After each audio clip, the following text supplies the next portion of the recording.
everyone, welcome to the presentation today. I'm going to talk about the UK Housing Prices Insights Report. Let me introduce myself. My name is Sun Hongzong. You can call me David if you like. I studied finance in China and came to the UK 3 years ago for my master's degree in business analytics. After graduate, I worked as a research associate at data consultancy in the healthcare industry, and now I'm looking to be a data scientist. You can connect with me in these places. I'm really active on Twitter. My personal vision is to be a data scientist is about solving problems, adding values to others, transforming societies to make our world a better place to live in. Here's the outline. First part, I'm going to talk about the background of the UK housing prices and reason why I picked up this dataset. And the second part, I'm going to show you some data visualizations. And third part, I pull insights out of my exploration. The last but not at least is I put everything together to summarize my project work. First part. The reason why I picked up this UK housing prices dataset was because UK government released this public data very tightly, and I'm confident with housing prices. It was challenging enough. There are 22 million rows, and on your right hand side you can see the column, what kind of columns we are doing with. And today we are focusing on the housing prices and property type. Before we go into data visualization, I would love to introduce you property type in the UK. As a foreigner, I have to learn everything about property types in the UK. It's different from the China. There are 5 common property types: detached, semi-detached, terrace, flex, other. First question asks dataset, what is most popular property type in the dataset?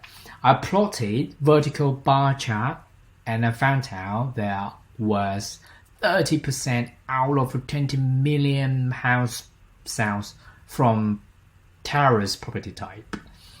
And the second question asks, what is the best investment strategy to buy any properties in the UK if we had time travel machines?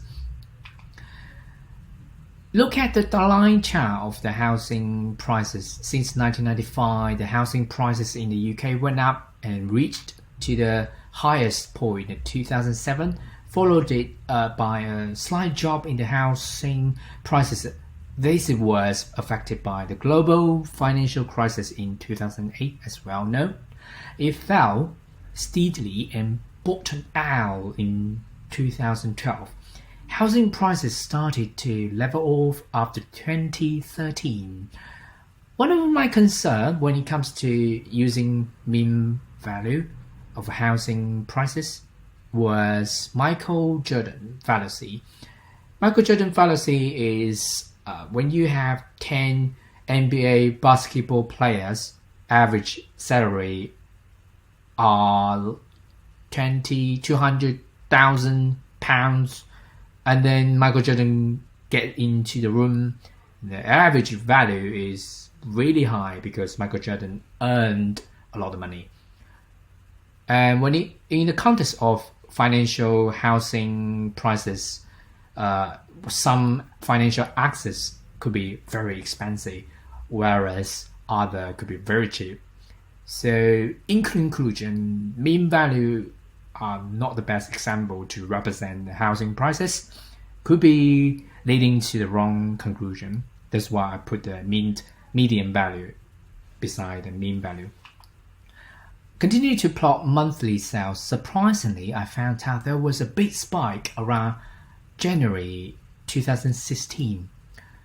After investigation, and it was because of a Brexit, British people started to vote for leaving European or not, and the result came out in June within the same year. And then I look at the total number house sales regarding new house or old house. Between 1995 to 2007, the house sales were fluctuating in general and remained at high, roughly at 1.2 million house sales, followed it by a big drop in 2008.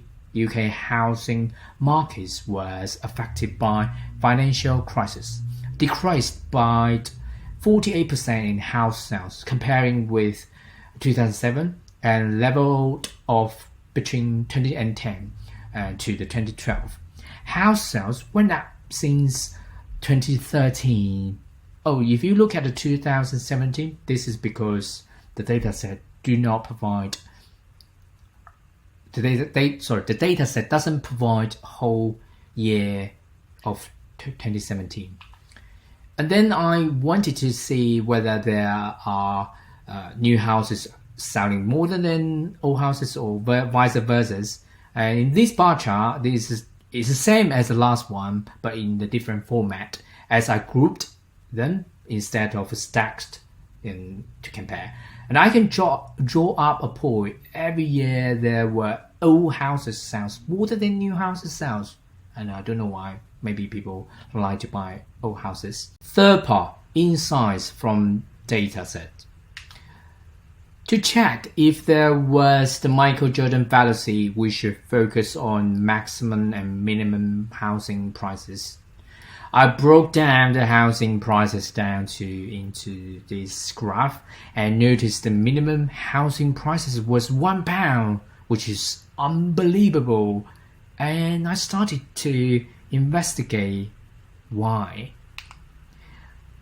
I make some assumption. Could be parents give to their children, or could be divorce, could be company went bankrupt, or some entities in the UK avoid tax. Human mistakes, data entry mistakes all the time. And I look at the data source on the government website, and they told me it's not a gift, it's not divorce or kind of radical situations. Then it could be mistakes, right? I then plot the total number of £1 houses over the years. There are a lot. If you have mistakes, it's kind of a lot. If you don't learn it and learn from your mistake, correct it, right? And now I haven't Googled it, and I found out actually in the UK, the Liverpool City Council really innovated to solve housing crisis. They launched the £1 houses scheme. Also, they made a documentary. You can have a look if you're interested. I highly recommend. I looked at one episode. It was really fun. Finally, summary, future work. Here are some key insights. First one, 30% of the house sales was terraced property type. £1 houses could affect the mean value of housing prices, so be careful to use mean value represent housing prices. Third insight is financial crisis and Brexit might be the significant factors for decreasing houses sales in the UK.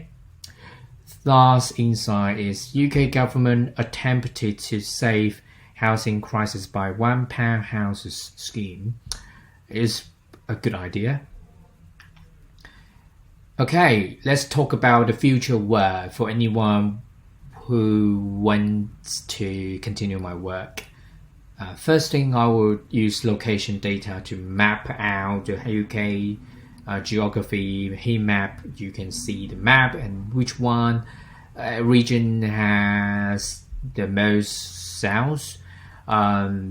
Second point would be combined economic data such as GDP and banking data, interest rate affecting mortgage.